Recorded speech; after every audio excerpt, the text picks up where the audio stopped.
Piper Alpha, one of the most productive oil platforms in the North Sea. It's a city anchored in the ocean, supporting more than 200 workers and pumping oil 24 hours a day. Then a routine working day ends in disaster.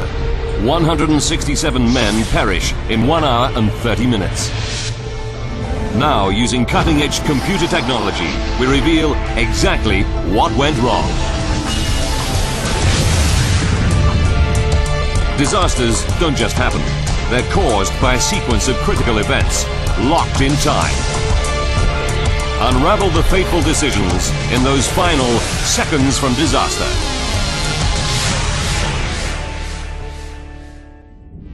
Europe, Scotland, the North Sea.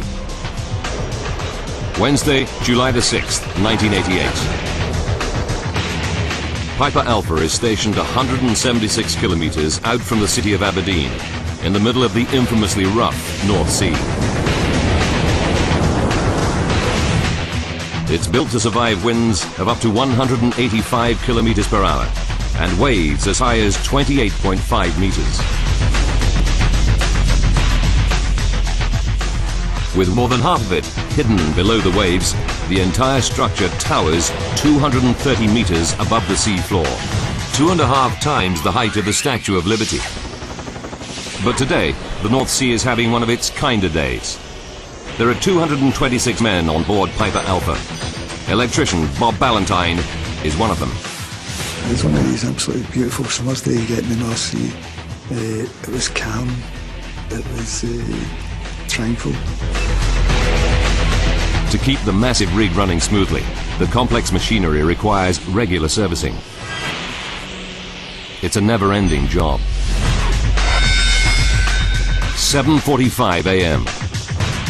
Lead production operator Bernard Curtis issues permits for the day's maintenance work.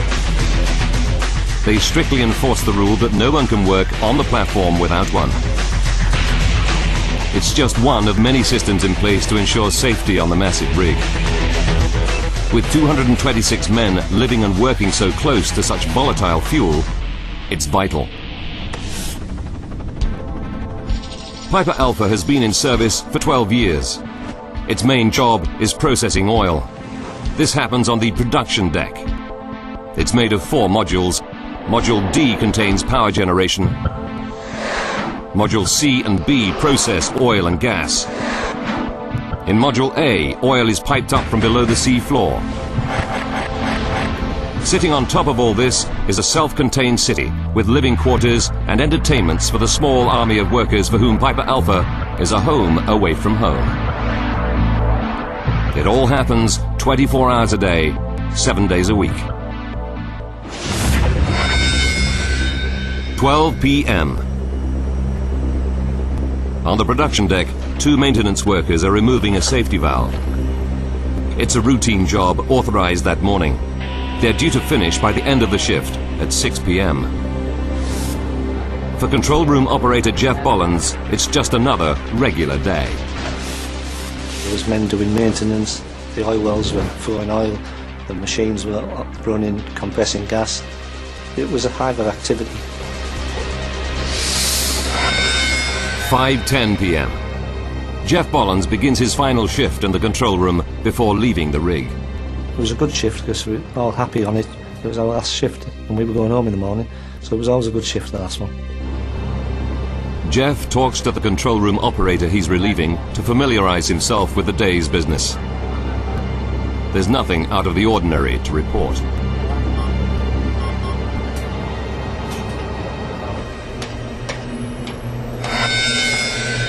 "6 p.m. The day shift ends. But on the production deck, work on the safety valve isn't finished. Replacing it will have to wait until morning. It's not a problem. The pump it's connected to is shut down. There are now 62 men running Piper Alpha on the night shift.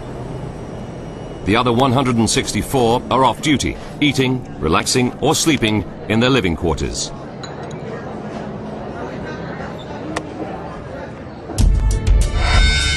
"9:45 p.m. Suddenly, an urgent alarm disrupts Jeff Bollins' routine shift. It's an audible sound which brings your attention to it. You locate then on a visual basis what's happened, and what we call the condensate pump had tripped.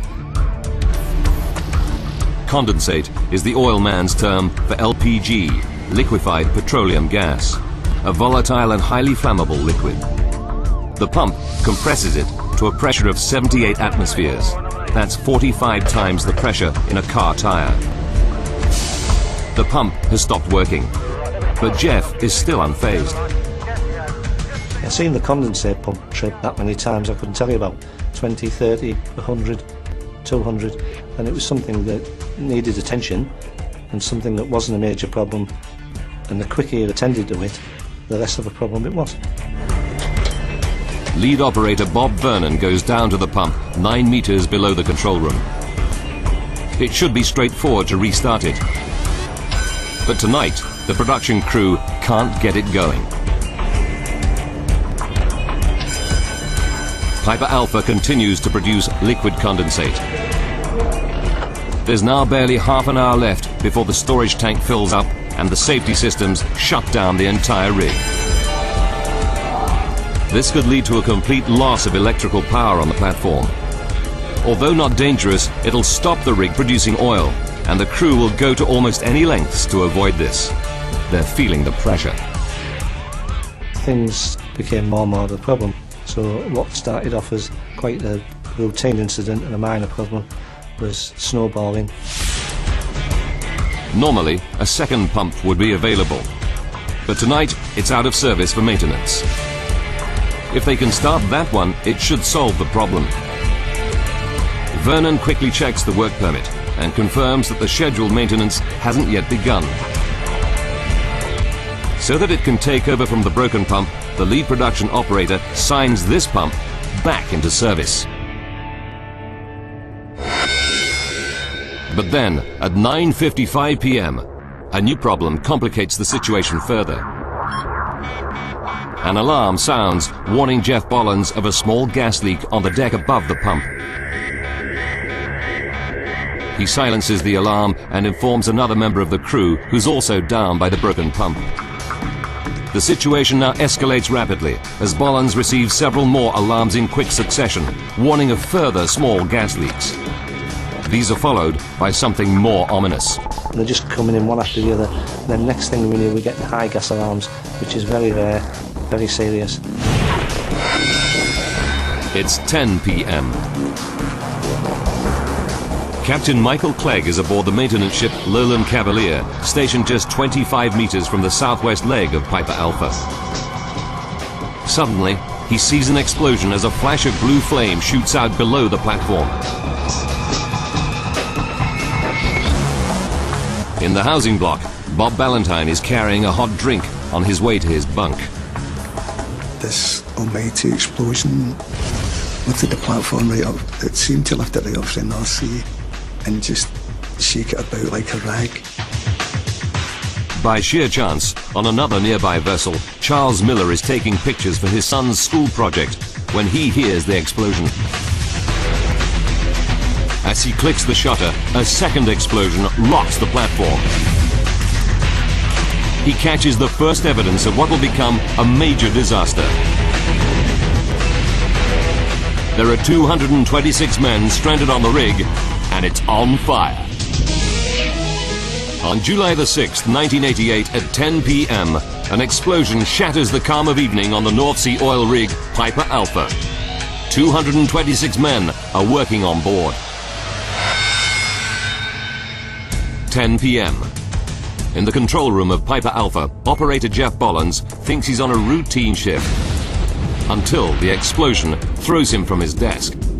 My experience of the explosion was finding myself 15, 20 foot up the other end of the control room. Lights going out, turbines tripped, everything's down, a lot of smoke. Immediately, Jeff does what he's trained to do. He hits the rig emergency shutdown controls and stumbles out of the wrecked control room. Valves automatically close all the main oil and gas lines. The huge electricity generators shut down. But the main alarm panel has been destroyed, so no emergency alarms sound. An eerie silence descends on the normally noisy platform.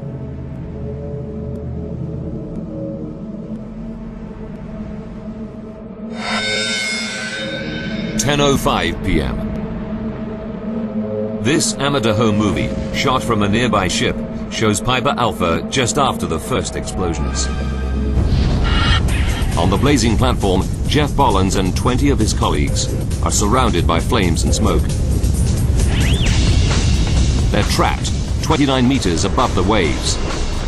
They need to think fast. And there was nowhere to go except downwards. One of the lads found a rope which he tied to the handrail, and we started climbing down the rope.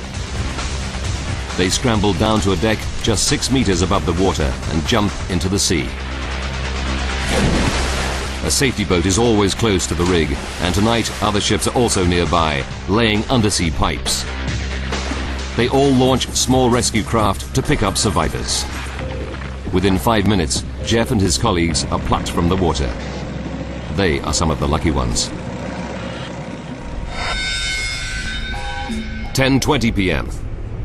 Piper Alpha is shaken by a second colossal explosion, captured on this video. A large section of the rig is engulfed by a roaring fireball. Jeff Bollins sees it all from the rescue boat. The heat was just intense, even though we were maybe 100 yards away. The platform was just looking like the kind of things you see in a disaster movie. About 100 men have gathered in the canteen. It's one of the main emergency meeting points because it's close to the helicopter landing deck. But they don't know that the heli deck is already engulfed by smoke and flames. A helicopter rescue is impossible. Smoke begins to creep in. The trapped workers now fear for their lives. Somebody had shouted out that they were afraid, and I heard the boys coming back and said, "You're afraid, everybody's afraid." The evacuation plan calls for them to wait in the canteen for rescue, but it doesn't come. As the situation worsens, rigger Jim McDonald decides to make a run for it. But others trapped with him cling to the belief that help will arrive. I said, well, I'm going to try and get off myself. And I said, if you make it fair enough, I says that I'm going to try it. Jim's had 12 years' experience on Piper Alpha. He thinks there's an escape route through the laundry room. Went into the laundry, but when I got into the laundry, I wasn't in the laundry.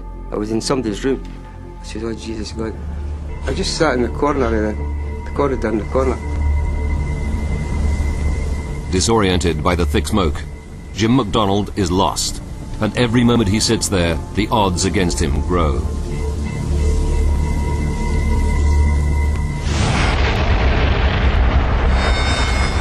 "10:30 p.m. Dave Lambert and some colleagues also flee the canteen. Unlike Jim, they find their way out onto the blazing deck, but they're surrounded by the fires.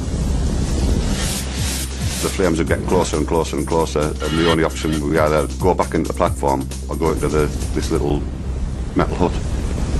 But once they're inside the hut, it hits them. There's no way out. I didn't think we had a chance of getting out, to be quite honest. We were blocked with fire, there was no exit. Basically, we were trapped.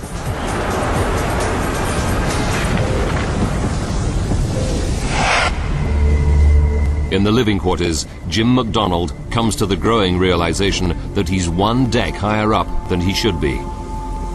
He makes one last effort to find the escape route through the laundry.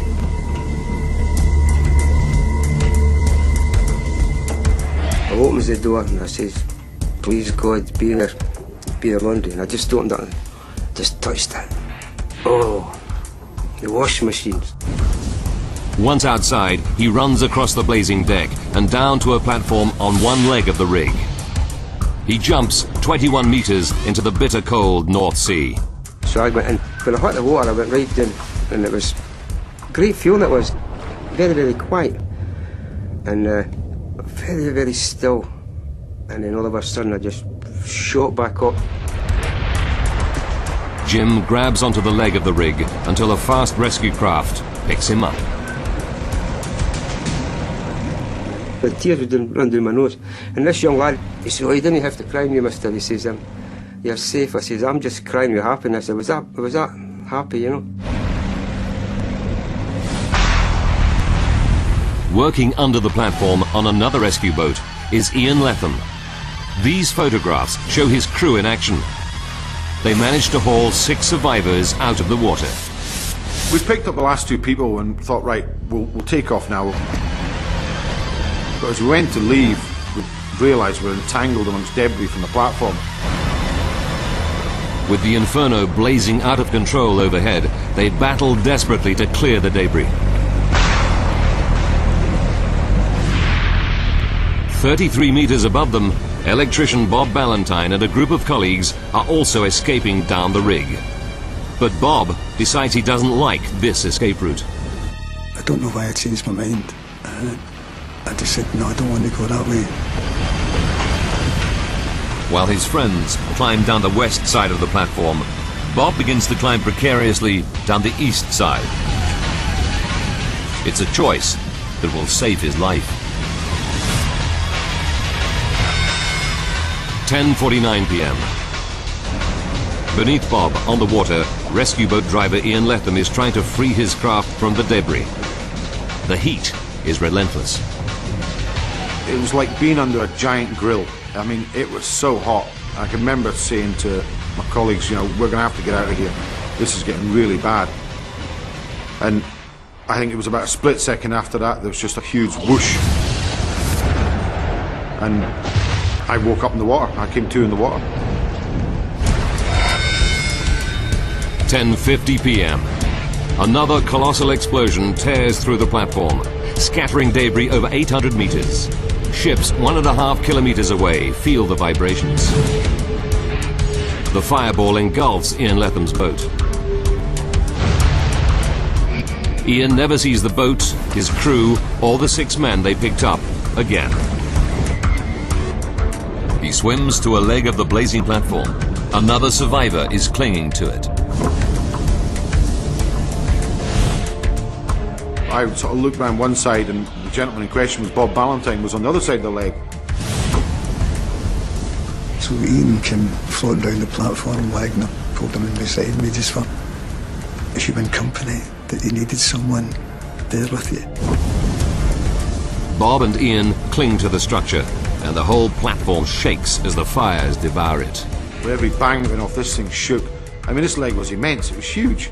And we were hanging on to it, and it was getting hotter and hotter and hotter. I mean, it was getting really hot. My ears were starting to blister. Bob and Ian leap into the sea. With the last of their strength, they swim to a nearby ship, and the crew haul them out. They're suffering from burns and exhaustion. Up on the blazing platform, Dave Lambert is trapped in a steel hut. But the colossal explosion at 10:50 p.m. rips the end off it and opens up a new escape route. If that explosion hadn't have blown the end off it, I don't think we'd have survived. We're quite honest, there's no other way out. Dave races out of the hut and onto the blazing platform, 45 meters above sea level. As he reaches the guardrail, another explosion blows him over the edge and into the sea. Amazingly, he survives the fall and can see the rescue boats. But totally exhausted from his ordeal, he can't reach them. I had no energy left. And I got to the stage of thinking, oh, God, don't let me get this far and drown. But Dave's incredible luck holds out. At the last moment, a rescue boat spots him and hauls him from the water. As the last survivors are picked up, Piper Alpha begins to collapse. 11:20 p.m. Another violent explosion shakes the platform. Piper Alpha is now in its death throes. One of the cranes collapses. Then the drilling derrick. the whole platform begins to tilt to the east. The main living area containing the canteen where the workers gather to be rescued tips to the north and slips below the waves. There'll be no rescue. The rest of the platform follows it into the North Sea. By 12:45 a.m., the 20,000-ton Piper Alpha platform is gone. This tiny piece, part of a section called Module A, is all that remains. There were 226 men on Piper Alpha. 167, including 2 rescue workers, die. The tragedy takes everyone by surprise. North Sea oil is the pride of Britain. The country earns huge profits from it. No offshore platform has ever been lost before, anywhere. Suddenly, oil rig workers worldwide can sense a new threat. The Piper Alpha disaster takes just 1 hour and 30 minutes. Now, by rewinding events and going deep into the investigation, we can discover what truly happened. What started the catastrophic chain of events? And how had this massive rig that had operated reliably for 12 years become an inferno? Advanced computer simulation will take us where no camera can go, into the heart of the disaster zone. When the UK government launches one of its biggest ever inquiries, senior judge Lord Cullen brings in 89 expert advisors to analyse every second of the disaster.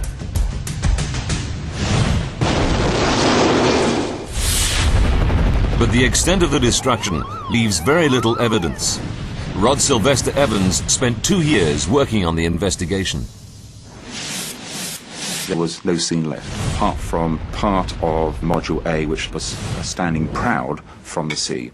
The rest of the platform, all the areas of interest, had in fact been lost.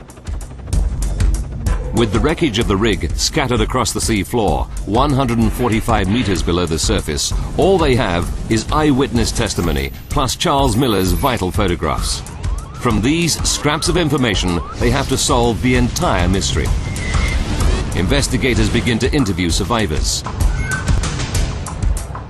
Of crucial importance was the evidence of the control room operator, Mr. Bolins.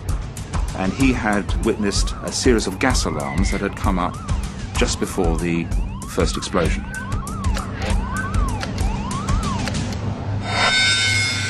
One hour, 35 minutes to disaster. These gas alarms are all from the production deck. The investigators study the 4 15 by 46 meter modules that make up this deck. They conclude that all of the alarms come from one area, Module C. Another clue confirms this. Captain Michael Clegg on the nearby vessel Lowland Cavalier sees a blue flash coming out from the same area. These 2 pieces of evidence are enough to convince the investigators that Module C has to be the starting point for the disaster. But the flash of blue flame has to have a fuel source. What is it? Piper Alpha produces 3 highly flammable products: natural gas, liquefied petroleum gas or LPG known as condensate, and crude oil. All 3 are prime suspects for the start of the disaster. First, they investigate the platform's main product, crude oil. It burns in a very distinctive manner. Professor Dougal Drysdale is an expert in flame behavior. Once you ignite it, the surface is burning. The flames have a characteristic appearance in that they will tend to be large and sooty. But the initial explosion is not a large sooty flame. It's a blue flash. So Drysdale concludes it cannot be crude oil. That leaves natural gas and condensate. Because it's lighter than air, natural gas rises. Condensate, on the other hand, is heavier than air, so it sinks. investigators revisit the eyewitness testimony from Captain Clegg and make their first major breakthrough. He sees the flash coming out from under Module C. The fuel source for the blue flash must be heavier than air. It can only be condensate. But investigators believe that this explosion was relatively small, barely the equivalent of one car tank full of petrol. How does a small explosion in one module escalate into a disaster that wipes out the giant 20,000-ton platform? A series of massive explosions and fires has destroyed the huge oil platform Piper Alpha and killed 167 men. It's a devastating tragedy with worldwide repercussions for the oil industry. Using advanced computer graphics based on the official report, we go deep into the investigation to uncover the chain of events, second by second. Investigators believe that the disaster starts with a small explosion of condensate or liquefied petroleum gas. They also pinpoint where the disaster starts, in part of the platform called Module C. But there shouldn't have been any loose condensate in that module. Where did it leak from? To get at the answers, investigators turn their attention to the gas alarms Jeff Bollins observed in the control room immediately before the explosion. We were able to determine that, in fact, the only possible way of explaining the pattern of gas alarms was by a condensate release in the eastern end of the module. The only condensate at the eastern end of Module C is contained in two safety valves. But these are safety devices designed to withstand more than twice normal operating pressures. How could they leak? Then the investigators make a vital discovery. One of these valves had been removed for a routine safety check. Could the open pipe be the source of the mysterious leak? They dig deeper and discover that in normal safety procedures, workers insert a flat metal disc to seal the hole where the valve has been removed, and that prevents any leaks. If the hole was sealed, condensate could not have come from there. But they remain convinced that the safety valve is the prime suspect. To check their theories, they conduct a series of tests on an identical metal disc, tightening its bolts by varying amounts. This video from the inquiry shows the actual tests. The test results show that the sealing disc could leak if workers tighten the bolts without a wrench, leaving them just finger tight. As if the bolts were done fairly loosely, you would look done up when you looked at it, but there was a gap. This is a vital breakthrough. Investigators now believe that a leak from a loosely fitted metal disc is the starting point for the entire catastrophe. But there's a problem with this theory. The valve in question was undergoing maintenance. There should have been no condensate in that pipe. Solving this mystery becomes the new focus for the investigators.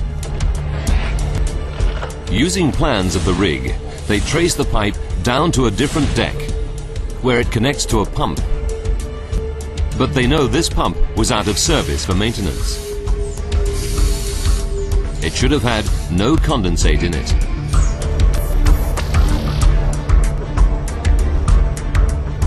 Then they talk to the night shift workers. Their evidence reveals that another pump in service that night broke down 1 hour 45 minutes before disaster. The lead operator perished, so they can't question him. However, the evidence suggests he intended to swap the pump in maintenance for the broken pump to keep production flowing. But the pump undergoing maintenance was missing its safety valve. Because the lead operator was seen actually introducing condensate into this pump very shortly before the accident. There was not only the intent to start it, but there was also the opportunity. Before starting up a new pump, workers must first fill it with a small amount of condensate. This happens 1 hour and 35 minutes before disaster. But this small amount of condensate leaked. The loosely fitted sealing disc, secured only hand-tight, triggered the first gas alarm Jeff Bollins heard in the control room. When the pump was ready to start, the lead operator released more gas into it. He opened up the valves to introduce more condensate, and it was during this period that there was a very major release. Up in the control room, this much larger leak triggered multiple gas alarms, including the high-level alarm that Jeff saw just before the first explosion. At 1 hour 30 minutes to go, the leaked condensate explodes in Module C.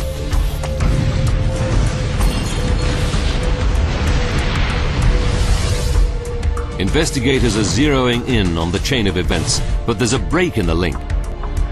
Module C is protected by huge firewalls designed to resist intense flames for up to 6 hours. And this first explosion is not very violent. But photographic evidence reveals a surprise. Less than 10 seconds after Module C explodes, the picture shows a huge fireball ballooning out of the module next door, Module B. How did it break through the firewalls and spread so fast? The investigators carry out a series of computer simulations and experimental explosions, seen here. The results are surprising. While the firewalls are excellent at resisting fire, they can't handle explosions. Even a minor blast can tear them apart. The firewalls are made up of 2.5 by 1.5 meter fireproof panels bolted together. The first explosion breaks up the firewall, launching the panels around Module B like unguided missiles. Each panel was equivalent to driving a 1-ton car at 24 miles an hour into the pipework. Investigators believe that these flying panels rupture a relatively lightweight condensate pipe in Module B. That condensate fueled the fireball seen in the photograph. But this fireball lasted only a few seconds. It may look big, but the investigators don't believe it was lethal enough to destroy Piper Alpha. Something else caused another massive explosion 19 minutes later that doomed the 20,000-ton platform. What was it? A sequence of 20 photographs chronicles the early stages of the fire. It's not much, but it's the very best evidence they have. You can see the fireball lifting away from the front of the platform, and that leaves behind a very different type of fire, producing a huge plume of smoke. A smoky plume is characteristic of a crude oil fire. Module B was one of the worst places to have a fire because it contains tanks that store up to 55 tons of crude oil.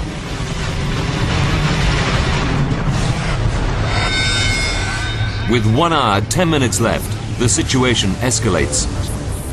A colossal explosion shakes the rig. It creates an inferno that rages on the underside of the platform. But this new fire is not in Module B where the first oil fire is burning. It's below it. How did it get down through the deck? Once again, investigators search for clues in the pictures taken just after the fireball. If you look at the photographs, it's clear that there is a fire below Module B. They realize this can only mean one thing. Flaming crude oil is running downwards to fuel this fire. They're certain that it drips onto an area where the rig's divers prepare for work. But this area is covered by grates. The burning oil should drip straight through the holes and into the sea. Instead, it settles there, forming a large fire. Again, investigators are stuck. Then they discover a vital clue. The divers have placed rubber matting over these gratings. When they diving. They didn't want to, with bare feet, step on very sharp grating. And unfortunately, above this area was the high-pressure connecting line to Tartan. Tartan is another oil rig close to Piper Alpha. This pipeline carries high-pressure gas to it. Investigators now believe this oil forms a burning puddle on the rubber matting directly under the pipe, containing gas pressurized to more than 120 atmospheres, 70 times the pressure in a car tire. Without this rubber matting, the fire might have been contained, the whole catastrophe prevented. But with it, the pipe heats up quickly, weakening the metal. Intense heat, weak metal, high-pressure gas. The next event is inevitable. And when it burst, there was somewhere between 15 and 30 tons of high-pressure gas ejected almost instantaneously, and that is what is seen in this huge fireball, 150 meters in diameter, completely engulfing the whole of the platform. Gas pours out of the burst high-pressure pipeline at the rate of half a ton per second, equivalent to nearly the entire domestic consumption of gas in the UK. It continues to do so for a further hour. The failure of the high-pressure gas pipeline changes everything. There was no way back. It's really melting the centre out of the platform.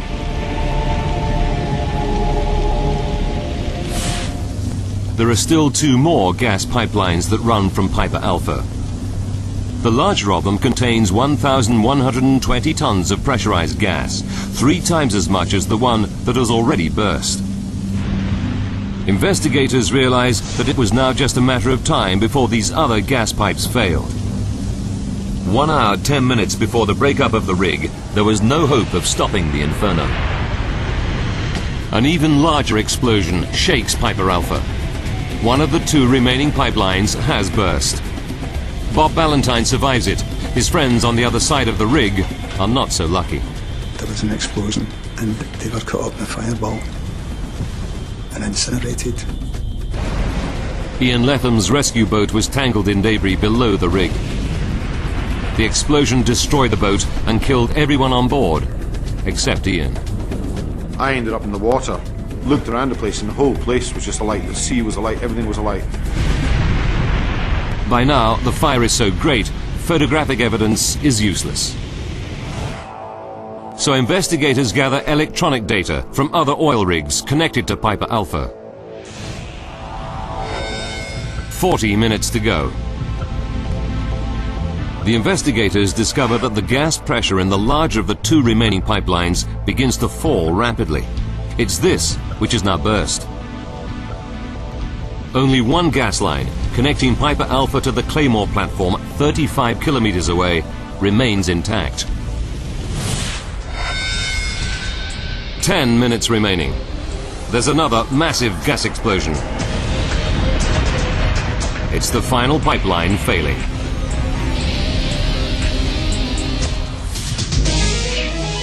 1 hour and 30 minutes after the chain of events begins, the disaster claims its final victims. The living quarters, where so many workers took refuge, slips off the platform and down to the bottom of the North Sea, taking with it the last of the crew of Piper Alpha. 1 hour after the housing block collapses, there's nothing left of Piper Alpha except for the burnt-out wreckage of Module A. From tiny scraps of evidence, the investigators have managed to piece together a coherent explanation of the catastrophe. But there is still one more shocking revelation, a final link in the chain involving not failed technology, but simple paperwork. The gigantic oil and gas platform, Piper Alpha, has been destroyed. Second by second, investigators are lining up the pieces. The deadly sequence begins at 9:45 p.m. when workers attempt to start a pump with a critical safety valve missing. What investigators don't understand is why the workers started the pump in this unsafe condition. The permit to work, or PTW, is designed to alert everyone to maintenance work that is underway to prevent just this kind of accident. When investigators analyzed the PTWs, they discovered that a permit was issued for routine maintenance on one of the pumps at 7:45 a.m. They believe that a separate permit was issued later on for work on its safety valve. But the permits that would prove this theory lie buried in the sunken remains of Piper Alpha, 145 meters beneath the surface of the sea. Then, 3 months after the accident, salvage teams raised 2 blocks of living quarters from the sea floor. 81 bodies are recovered and laid to rest. And the investigators are then able to hunt inside for further clues. They find a mass of waterlogged paperwork. Astonishingly, after a raging fire and 3 months at the bottom of the sea, this paperwork yields critical evidence. And lo and behold, yes, there was a copy of the actual permit to work. And it was a huge buzz because we had heard that one was probably issued, but we weren't sure. And here it was, we actually had the actual copy.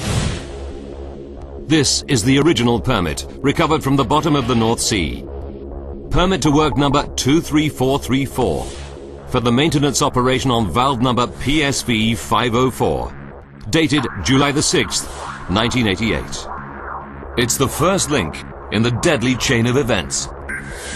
Investigators are now certain that there were 2 permits issued, one for the pump and a completely separate one for its safety valve. On Piper Alpha, the crew stores permits in different boxes for each area of the platform. This seems logical, but creates a fundamental problem. Because the pump is in one part of the platform, but its valve is in a completely different area. And that means the permits are stored in separate boxes. That really starts to be where the problem comes. The 2 permits should have been held together. But simple error or clerical mistake perhaps meant that these 2 permits were separate. When the operator checks the pump's permit, there's nothing with it to warn him that the safety valve has been removed. That permit is stored separately in another box. It might as well not have existed at all. So when pump B stopped and there was the question asked, can I get pump A going? The maintenance lead hand said, yeah, fine. As they attempt to start the pump, they set in motion the chain of events. Investigators believe that the workers on duty that night did not know the safety valve was missing. Otherwise, the experienced operators would never have tried to start the pump. The only permit they see is for the pump. It doesn't mention the safety valve. At the heart of this tragedy, behind the raging fires, the explosions, the collapse of the 20,000-ton rig, and the loss of 167 lives, behind the entire catastrophe lies a flawed system of permits to work.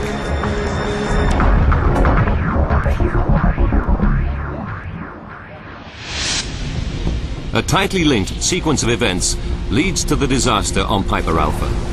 A break anywhere in that chain could have reduced the impact of the catastrophe or even prevented it. If the permit system had been effective, the night shift would have known a safety valve was missing.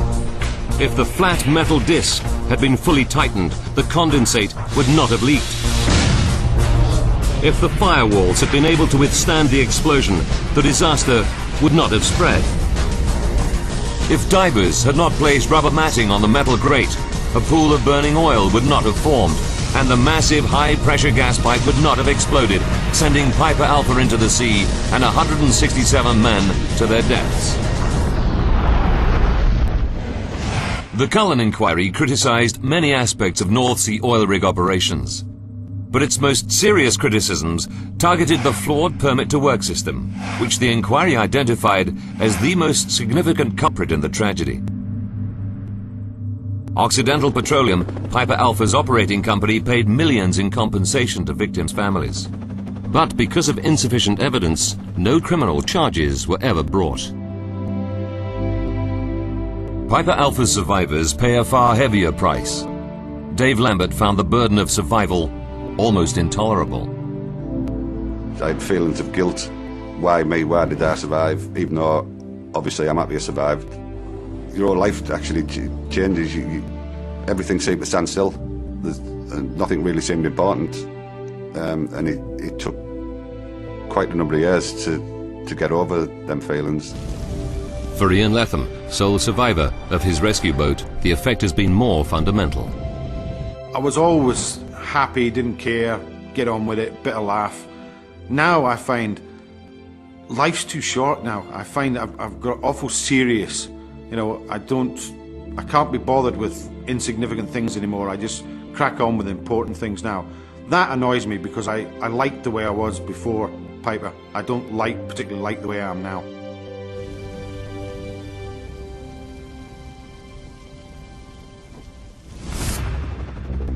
The Cullen report recommended massive changes to almost every aspect of the way that British offshore operations are carried out. But the lessons learnt have repercussions for the oil industry in Britain and worldwide. The hope is there will never again be a disaster like that of Piper Alpha.